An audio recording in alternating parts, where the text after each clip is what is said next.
కాశీలో వచ్చేసి మనకి విశ్వనాథ్ కారిడార్‌లోనే రూమ్స్ దొరుకుతాయి.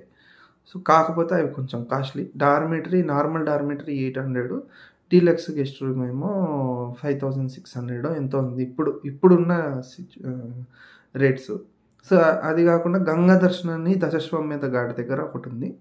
అదైతే 2800, 3000. సో, ఇంక మన వైశాస్ అయితే మనకెట్లాగో మన సత్రాలుండాయి.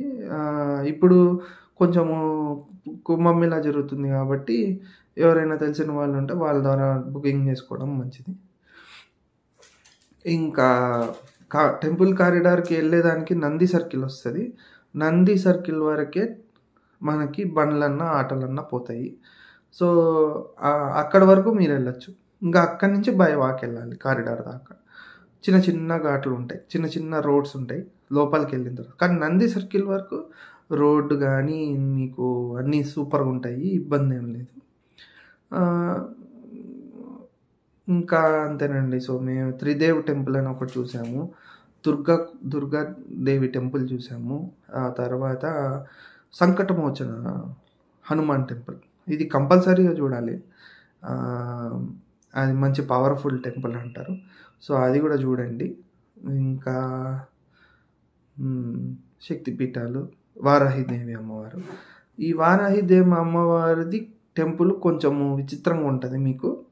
ఎందుకంటే మనకు దర్శనము మనం ఒక చిన్న రంధ్రంలో నుంచి గ్రామ దేవత అట్లా సైడ్‌కుంటది. మనం ఆమె సైడ్ భాగం తప్ప మనకేం కనపడదనమాట. సో, ఆమె చాలా పవర్‌ఫుల్ అని చెప్తారు. కాశీని గ్రామదేవత అర్ధరాత్రి ఆమె 10 గంటలు దాటిన తర్వాత మొత్తం 10-4 దాకా ఆవిడ కాపలా కాస్తారని చెప్పి ఒక ప్రసిద్ధి.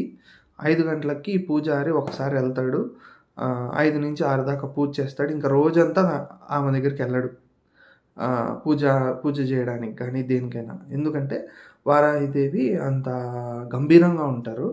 సో, ఆవిడని ఖచ్చితంగా దర్శనం మనం చూడలేం గానీ ఆమెనైతే దర్శనం చేసుకోండి. ఓకే. ఇంకా అంతే.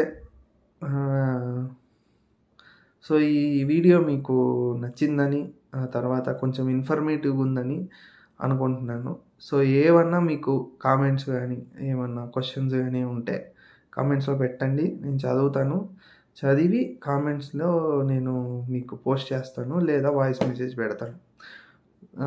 నా వల్లైనంత వరకు నేను హెల్ప్ చేయడానికి ట్రై చేస్తాను. మొత్తం మాకు ఈ ట్రిప్